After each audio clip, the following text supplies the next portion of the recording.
हमारा टॉपिक है nucleic acids का। न्यूक्लिक एसिड्स जो हैं वो पॉलीमर होते हैं न्यूक्लियोटाइड्स के। न्यूक्लियोटाइड्स के मोनोमर जो है वो फॉस्फोडाइएस्टर बॉन्ड के थ्रू जो है वो कंबाइन करके एक लंबा सा जो है वो पॉलीमर बना देते हैं और उस पॉलीमर को हम कहते हैं न्यूक्लिक एसिड्स। न्यूक्लिक एसिड्स की दो टाइप्स होती हैं, आरएनए और डीएनए। न्यूक्लियोटाइड वो एक पार्ट होता है जो कि फॉस्फोडाइएस्टर बॉन्ड के साथ कनेक्ट होकर जो है वो न्यूक्लिक एसिड बनाता है। यानी इसका बिल्डिंग यूनिट होता है न्यूक्लिक एसिड्स का, वो न्यूक्लियोटाइड होता है। न्यूक्लियोटाइड तीन चीज़ों से मिलकर बनता है, नाइट्रोजीनियस बेस, पेंटोज शुगर और फॉस्फेट। नाइट्रोजीनियस बेस जो होती है वो प्यूराइंस भी हो सकती हैं यानी डबल रिंग वाली, और पायरिमिडाइन होती हैं सिंगल रिंग वाली। प्यूराइंस जो है वो दो होती हैं, एडेनिन और गुआनिन जो है वो प्यूराइंस होती हैं। ये बीसीक्यू में जो है वो इनकी पहचान करने को आ सकता है।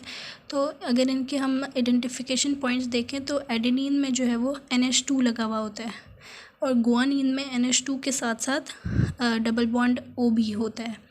इसी तरह पायरिमिडाइन में जो है वो सिंगल रिंग होती है। प्यूराइंस में डबल रिंग होती है, एक 6 कार्बन वाली और एक 5 कार्बन वाली, जबकि पायरिमिडाइन में खाली एक ही रिंग होती है।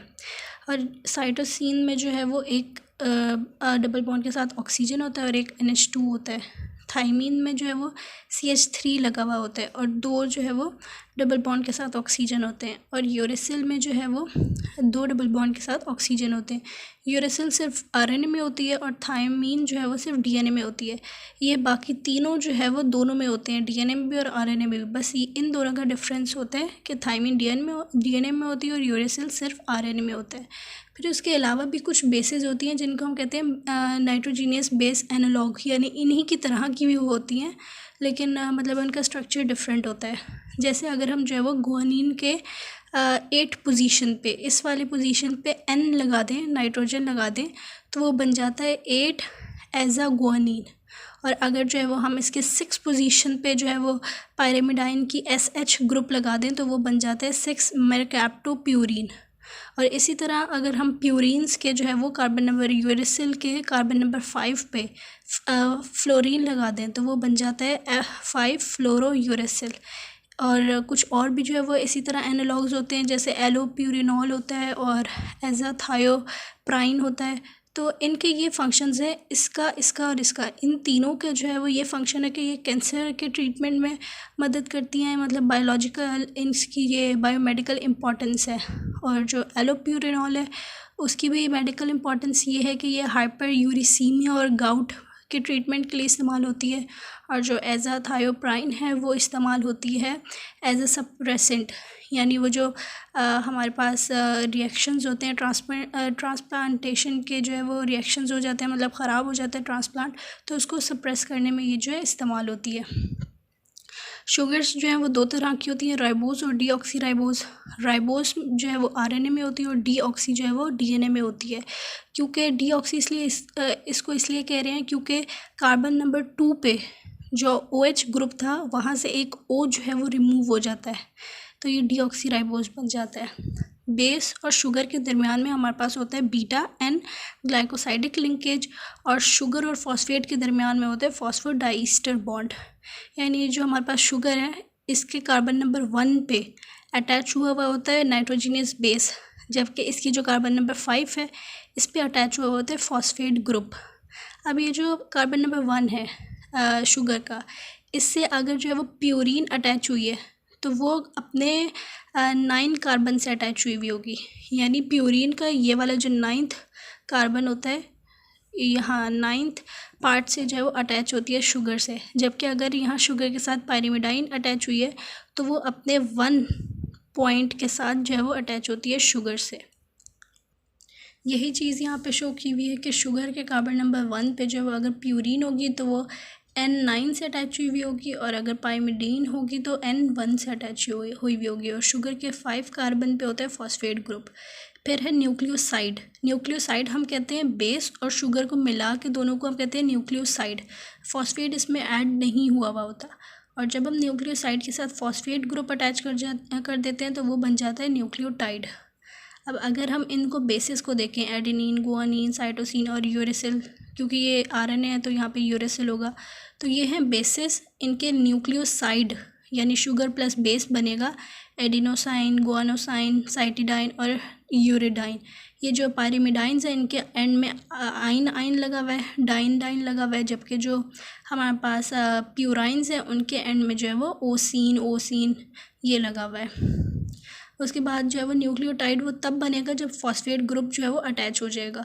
तो AMP है यानी कि जो है वो एक फॉस्फेट मोनोफॉस्फेट अटैच हुआ हुआ है, DP है यानी कि डाईफॉस्फेट 2 फॉस्फेट अटैच हुए हुए हैं, और TP है यानी कि ट्राईफॉस्फेट 3 फॉस्फेट अटैच हुए हुए हैं। इसी तरह ये गुआनिन के साथ है GMP, GDP, GTP। अब RNA में जो है वो बाकी सब तो सेम होते हैं, थायमीन डिफरेंट होता है, और ये भी डिफरेंट होता है कि जो इसकी राइबोस शुगर होती है वो राइबोस नहीं होती, वो डीऑक्सी राइबोस होती है। तो यहाँ सबके साथ डीऑक्सी आएगा, क्योंकि शुगर जो है वो डीऑक्सी राइबोस होगी। और यहाँ पे भी सब बेसिस के आगे DDD लगेगा, जो कि शो कर रहा होगा कि ये डीऑक्सी राइबोस शुगर है DNA वाली। फिर आप फॉस्फेट जितना लगाओ, 1 फॉस्फेट लगाओगे तो मोनोफॉस्फेट, 2 फॉस्फेट लगाओगे तो डाईफॉस्फेट, और 3 फॉस्फेट लगाओगे तो ट्राईफॉस्फेट। फिर जो है वो बायोलॉजिकल इंपॉर्टेंस है न्यूक्लियोटाइड्स की, जैसे DNA जो है वो रिजर्व बैंक होता है जेनेटिक इन्फॉर्मेशन का, और DNA जो है वो ऑर्गेनाइज होते हैं जीन्स की फॉर्म में, और फिर जीन्स जो है हमारे फंडामेंटल यूनिट होते हैं जेनेटिक इन्फॉर्मेशन के। जीन्स ही कंट्रोल करते हैं कि RNA के DNA से किस तरह RNA बनेगा, और RNA से कौन से प्रोटीन्स बनेंगे। फिर जो है वो कुछ न्यूक्लियोटाइड्स जो है वो सेकंड मैसेंजर के तौर पे एक्ट करते हैं, मतलब सेल के बाहर से अंदर जो इन्फॉर्मेशन आती है through second messenger system in hormone action, तो कुछ उसके तौर पे भी एक्ट करते हैं, जैसे साइक्लिक AMP है और साइक्लिक GMP है। फिर जो है वो कुछ न्यूक्लियोटाइड्स जो है वो कोएंजाइम के तौर पे एक्ट करते हैं, जैसे FAD, NAD, coenzyme A। ATP जो है वो एनर्जी करेंसी होता है सेल का, जो कि कंट्रोल करता है all metabolic reactions of body. उसके बाद हम स्ट्रक्चर ऑफ न्यूक्लिक एसिड को स्टडी करेंगे। न्यूक्लिक एसिड के 3 स्ट्रक्चर्स होते हैं, 3 स्ट्रक्चर्स की टाइप होती हैं। एक होता है प्राइमरी स्ट्रक्चर, एक होता है सेकेंडरी स्ट्रक्चर, और एक होता है टर्शरी स्ट्रक्चर। प्राइमरी स्ट्रक्चर जो है वो लीनियर सीक्वेंस होता है न्यूक्लियोटाइड्स का, जो कि ज्वाइन हुई हुई होती हैं फॉस्फोडाइईस्टर बॉन्ड से, यानी एक ये न्यूक्लियोटाइड है और एक ये न्यूक्लियोटाइड है, तो ये आपस में जो है वो ज्वाइन हुई हुई होगी फॉस्फोडाइईस्टर बॉन्ड के थ्रू। अब एक जो है वो न्यूक्लियोटाइड का जो है वो शुगर का 3 कार्बन वाला अटैच हुआ होगा सेकंड नीचे वाले शुगर के 5 पे जो फॉस्फेट लगा हुआ है उससे, और इनके दरमियान फॉस्फोडाइईस्टर बॉन्ड बनेगा। इसी तरह जो है वो नीचे वाले शुगर का जो है वो 3 जो है वो कार्बन वाला हाइड्रोक्सिल ग्रुप फ्री होगा, वो अपने से नीचे वाले 5 कार्बन वो शुगर का जो 5 कार्बन पे फॉस्फेट लगा हुआ होगा उसके साथ बॉन्ड बनाएगा। और जो इसी तरह हम शुगर का 5 वाला फॉस्फेट फ्री होगा, जो कि अपने से ऊपर वाली शुगर के 3 के साथ बॉन्ड बनाएगा। तो यानी एक 5 पे फ्री होता है फॉस्फेट, जबकि एक पे जो है वो फ्री होता है और हाइड्रोक्सिल ग्रुप।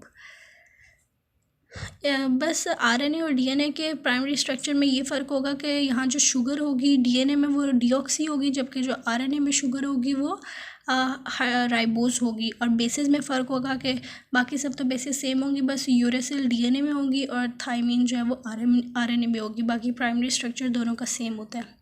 सेकेंडरी स्ट्रक्चर जो है वो बनता है हाइड्रोजन बॉन्डिंग के थ्रू। DNA का सेकेंडरी स्ट्रक्चर जो है वाटसन क्रिक ने दिया था, उनके मॉडल के थ्रू एक्सप्लेन करेंगे। 2 पॉली डीहाइड्रोक्सी न्यूक्लियोटाइड्स की चेन होती हैं, जो कि ट्विस्टेड होती हैं अराउंड ईच अदर, इस तरह से जो है वो ईच अदर अराउंड हुई हुई होती हैं। एंटी पैरेलल होता है, यानी एक तरफ जो है वो 3 और 5 का स्ट्रैंड है, तो उसका ऑपोजिट तरफ जो है वो 3 और 5 का होगा, यानी 3 के ऑपोजिट 5 होगा। इसी तरह 5 प्राइम के ऑपोजिट 3 प्राइम होगा। ईच टर्न में जो है वो 34 एंगस्ट्रॉम का जो है वो उसका डायमीटर होगा और 10 बेस पेयर्स होंगे, यानी ये जो पूरा टर्न है इसकी जो है वो लेंथ होगी 34 एंगस्ट्रॉम या 3.4 नैनोमीटर, और इसमें तकरीबन 10 जो है वो बेस पेयर्स होंगे। और अगर 2 बेस पेयर्स के दरमियान का डिस्टेंस देखें तो वो हमारे पास होगा 3.4 एंगस्ट्रॉम या 0.34 नैनोमीटर, और ये जो पूरा इसका डायमीटर है ये होगा 2.0 नैनोमीटर या 20 एंगस्ट्रॉम। चारगाफ रूल होता है जो कि बताता है कि हमेशा प्यूरिन के आगे जो है वो पायरिमिडाइन लगा हुआ होगा। जैसे जो है वो गुआनिन हमारे पास जो है वो प्यूरिन है, तो इसके आगे जो है वो साइटोसिन जो है वो पायरिमिडाइन लगा हुआ है। इसी तरह एडेनिन जो है वो हमारे पास प्यूराइन है, तो इसके आगे थाइमिन लगा हुआ है, जो कि वो है पाइरिमिडाइन है, यानी हर प्यूरिन के आगे पाइरिमिडाइन ही होगा। ऐसा नहीं होगा कि प्यूरिन के आगे प्यूरिन लगी हुई हो। गुआनोसिन जो है वो हमें वो गुआनिन हम साइटोसिन के साथ हमेशा 3 बॉन्ड्स बनाता है, 3 हाइड्रोजन बॉन्ड्स बनाता है, और एडेनिन थाइमिन के साथ 2 बॉन्ड्स बनाता है। तो ये डीएनए का स्ट्रक्चर है। और आरएनए का भी जो है वो स्ट्रक्चर इसी तरह होगा कि पॉलीराइबो न्यूक्लियोटाइड चेन। यहाँ पे राइबो है जबकि यहाँ डीऑक्सी राइबो है। ये जो है वो कॉइल इसने किया हुआ होगा और हाइड्रोजन बॉन्ड्स बन रहे होंगे इस तरह के। ऊपर वाले कॉइल के अंदर ए जो है वो नीचे वाले के टी के साथ डबल बॉन्ड, और ऊपर वाला कॉइल में अगर जी है तो वो नीचे वाले कॉइल के जो है वो सी के साथ ट्रिपल बॉन्ड बना रहा होगा। फिर जो है वो टर्शरी स्ट्रक्चर है, दोनों का टर्शरी स्ट्रक्चर इसी तरह बनेगा कि फोल्डिंग होगी मॉलिक्यूल की 3 dimensionally through hydrophobic and hydrogen bonds. फिर जो है वो डीएनए की कुछ फॉर्म्स हैं, जैसे एडीएनए, बीडीएनए और जीडीएनए। एडीएनए राइट हैंडेड होती है, बी भी राइट हैंडेड होती है, और जी जो है वो लेफ्ट हैंडेड होती है। ए में जो है वो एक टर्न में 10 बेस पेयर्स होते हैं, बी में जो है वो एक टर्न में 11 बेस पेयर्स होते हैं, और जी में 12 बेस पेयर्स होते हैं। इसका डायमीटर देखें तो 2.55 होता है, यानी ये थोड़ा सा जो है वाइड होता है। बी का देखें तो 2.37 नैनोमीटर है, और जी का जो है 1.84 है, यानी ये जो है नैरो है। इसकी लेंथ देखें तो ए सबसे स्मॉल होता है, फिर बी उससे बड़ा, और जी उससे बड़ा होता है। बी जो है वो सबसे ज़्यादा कॉमन होता है हमारी बॉडी में, और जी तब कॉमन होता है जब जो है वो सॉल्ट कंसनट्रेशन ज़्यादा हो बॉडी में, और ए जो है वो तब बनता है जब जो है वो टेम्पलेट बनना हो डीएनए से आरएनए का।